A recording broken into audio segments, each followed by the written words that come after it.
हरे कृष्णा। कार्तिक मास की धनतेरस की कथा। कार्तिक कृष्ण पक्ष की त्रयोदशी तिथि के दिन धनतेरस का पर्व पूरी श्रद्धा व विश्वास के साथ मनाया जाता है।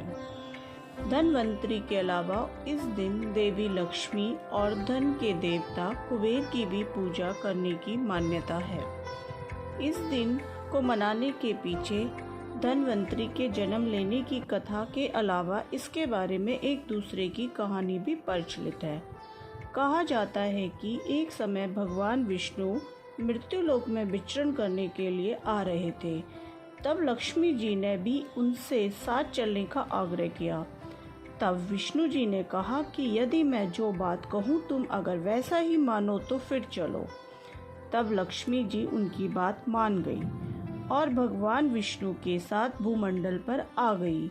कुछ देर बाद एक जगह पर पहुंचकर भगवान विष्णु ने लक्ष्मी जी से कहा, जब तक मैं ना आऊं तुम यहाँ ठहरो, मैं दक्षिण दिशा की ओर जा रहा हूँ, तुम उधर मत आना। विष्णु जी के जाने पर लक्ष्मी के मन में कौतूहल जागा कि आखिर दक्षिण दिशा में ऐसा क्या रहस्य है जो मुझे मना किया गया है, और भगवान स्वयं चले गए।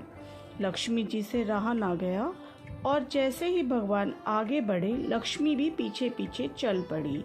कुछ ही आगे जाने पर उन्हें सरसों का एक खेत दिखाई दिया जिसमें खूब फूल लगे थे।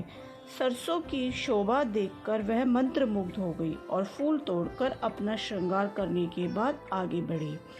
आगे जाने पर एक गन्ने के खेत से लक्ष्मी जी ने गन्ना तोड़कर रस चूसा।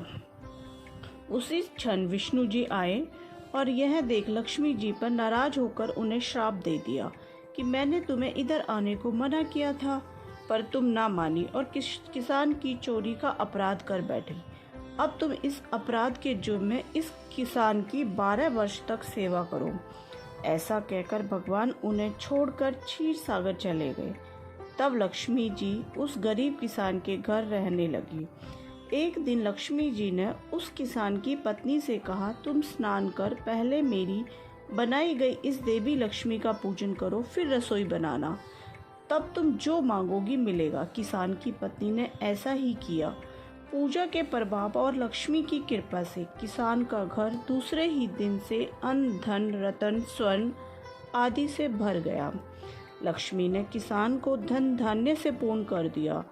किसान के 12 वर्ष बड़े आनंद से कट गए। फिर 12 वर्ष के बाद लक्ष्मी जी जाने के लिए तैयार हुई। विष्णु लक्ष्मी जी को लेने आए तो किसान ने उन्हें भेजने से इनकार कर दिया। तब भगवान ने किसान से कहा कि इन्हें कौन जाने देता है, यह तो चंचला है, कहीं नहीं ठहरती, इनको बड़े बड़े नहीं रोक सके। इनको मेरा श्राप था, इसीलिए 12 वर्ष से तुम्हारी सेवा कर रही थी। तुम्हारी 12 वर्ष का सेवा का समय पूरा हो गया है। किसान हठ पूर्वक बोला कि नहीं, अब मैं लक्ष्मी जी को नहीं जाने दूंगा। तब लक्ष्मी जी ने कहा कि हे किसान, तुम मुझे रोकना चाहते हो तो मैं जैसा कहूँ वैसा करो। कल तेरस है, तुम कल घर को लीप पोत कर स्वच्छ करना, रात्रि में घी का दीपक जलाकर रखना और सायंकाल मेरा पूजन करना, और एक तांबे के कलश में रुपए भरकर मेरे लिए रखना। मैं उस कलश में निवास करूंगी, किंतु पूजा के समय मैं तुम्हें दिखाई नहीं दूंगी। इस एक दिन की पूजा से वर्ष में तुम्हारे घर से नहीं जाऊंगी। यह कहकर वह दीपकों के प्रकाश के साथ 10 दिशाओं में फैल गई। अगले दिन किसान ने लक्ष्मी जी के कथानुसार पूजन किया। उसका घर धन धान्य से पूर्ण हो गया।